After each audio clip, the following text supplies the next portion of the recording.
sound of drums. People couldn't believe what I'd become. Revolutionaries wait for my head on a silver blade, just a puppet on a lonely string. Oh, who would ever want to be king? I hear Jerusalem bells are ringing, Roman cavalry choirs are singing. Be my mirror, my sword and shield, my missionaries in a foreign field. For some reason I can't explain, I know St. Peter won't call my name, never an honest word, but that was when I ruled the world.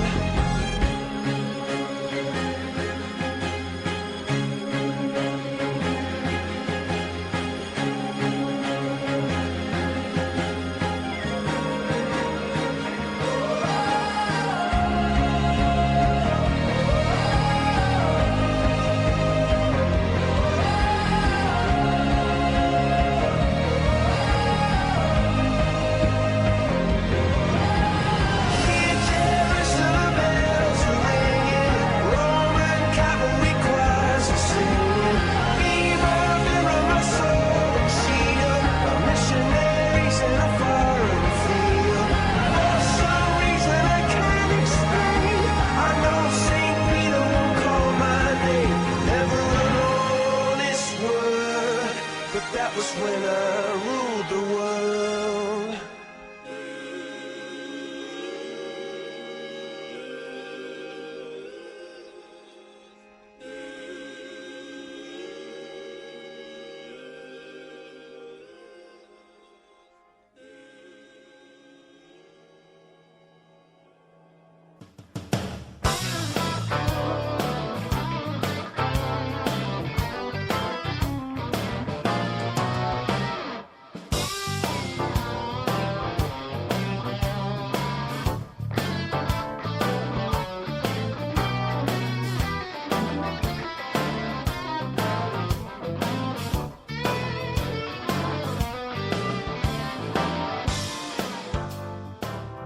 Coming to you from sunny South Carolina, it's the Palmetto Conservative Show with your host, Jim Lee. From the upstate to the low country, from the coast to Columbia, we'll cover what's right and uncover what's wrong in the Palmetto State. If we see it, we say it. We call it like it is in South Carolina. And now, it's the Palmetto Conservative Show. Let's jam.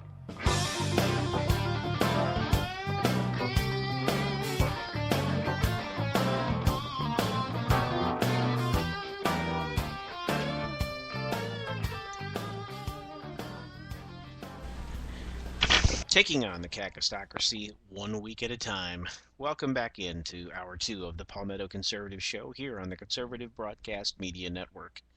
I'm your host, Jim Lee, part political junkie, part technology geek, part commentator, and sometimes snarky agitator for the application of common sense and the pursuit of critical thinking in the marketplace of ideas, particularly as it relates to my home Palmetto State.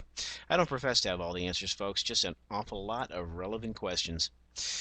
And the questions continue to mount up, be they economic, be they societal morality, be they social issues, you name it.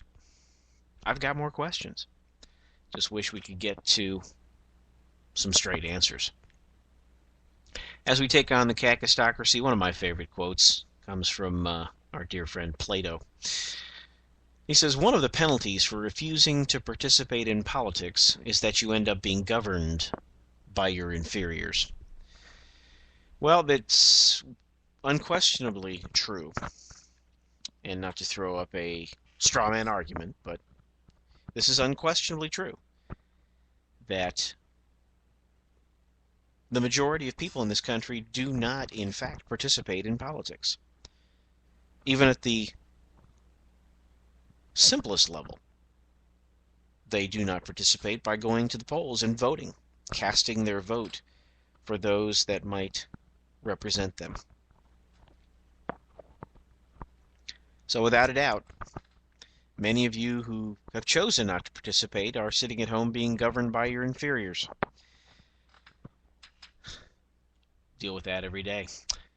Well, here we are, the last Palmetto Conservative Show before the Christmas holiday.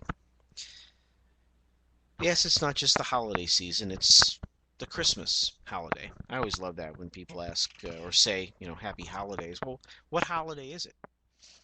Well, it's the Christmas holiday. Oh, you're just being a religious zealot. Well, no, I'm actually being an American citizen, acknowledging the fact that December 25th, according to the United States federal government and United States law, is the holiday designated as Christmas. So the holiday is Christmas. The trees are Christmas trees, not holiday trees. But I digress. Where I really wanted to go at this point in time was to share a bit of good news with you. If you are at all a fan of the Palmetto Conservative Show, you've heard me rant at least a dozen times, if not more, about TARP, going all the way back to 2008 and thereon.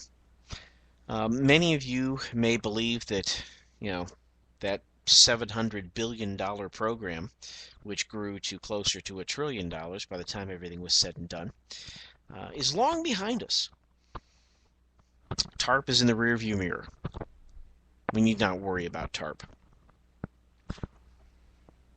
Well, fact is, TARP is not done, and we, the people, we, the taxpayers, are still on the hook for TARP. Now, you've probably heard, at least in the mainstream media, that, well, we no longer own General Motors. General Motors is no longer government motors, that all of those loans and things have been paid back. As a matter of fact, as I recall, GM actually ran an ad claiming that they had repaid all of their TARP money ahead of schedule, and that we, the taxpayers, were better off. Well, not so much. Those of us who have been following the TARP situation more closely than the average mainstream media journalist know and have known that we have not been repaid for all the money that was given to General Motors and Chrysler, and that Ford never took any of the TARP money, so there was none for them to pay back. But not only had GM not even come close to repaying everything that was given to them, but that the government did in fact still hold an inordinate number of General Motors shares, which, for the longest time, if we, the people, if the government, were to sell its shares in government motors, because of the dismal performance of General Motors, we would have locked in our losses in the tens of billions of dollars.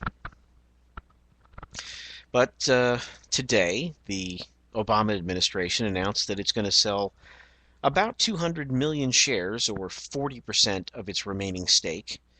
And if my math serves me well, what does that amount to? Grief, I hate getting old. I can't seem to do math anymore. Let's see. Now,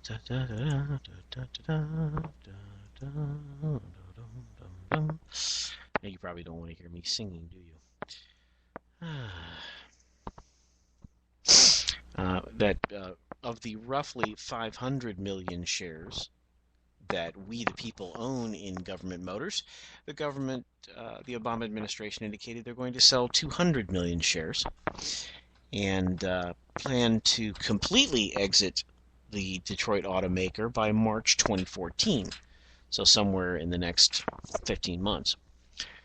The Detroit automaker said it will purchase the 200 million shares, or repurchase the shares held by the Treasury, for $5.5 billion, or $27.5 per share, or $27.5 per share, which is nearly $2 above where the stock's closing price was on Tuesday. However, that would mean that we are locking in our losses, because in order for the government, in order for we the people to truly make back all the money that we gave to General Motors,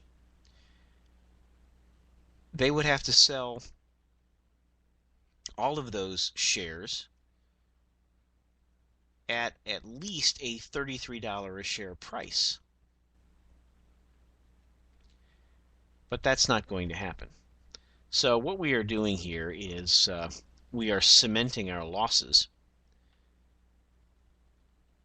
in this move to divest ourselves of about 40% of our remaining stake in Government Motors. Now, my question is, based on this, if we sell the shares and whatnot, we will lock in about a 50% loss. Oh, and I'm sorry. In order for, if we go through with the sale as is, at the $27.50 per share, in order for us to break even, we would have to sell our remaining 300 shares at about $70 each, just to break even. If the government today sold the rest of its stock at current prices, we would lose more than $13 billion. And I still think this is somewhat fuzzy math. This article that I'm reading from comes from the Detroit News. But bottom line, we the people were not well served by the venture socialism, by the investment efforts on the part of the Treasury and the federal government.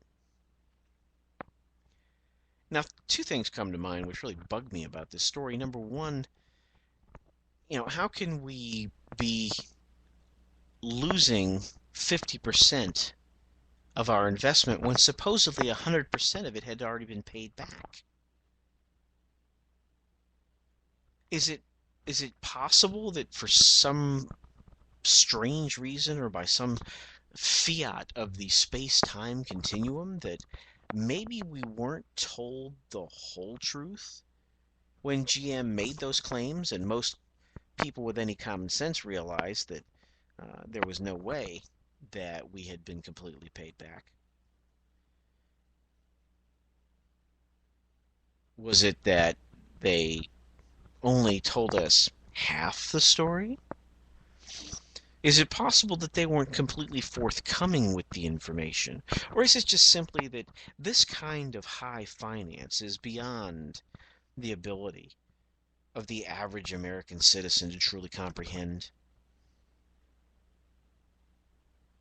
Or has this just been more and more of the same bovine fecal matter that we get out of our federal government, and in particular this administration? Now, in fairness, let's not forget, the TARP program was initiated by George W. Bush. POTUS 43.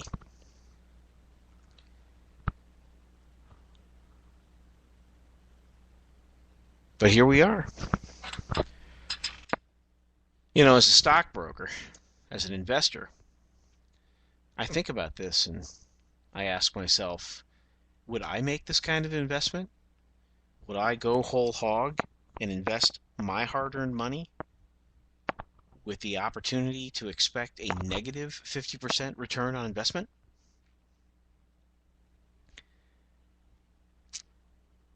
No, I would probably not.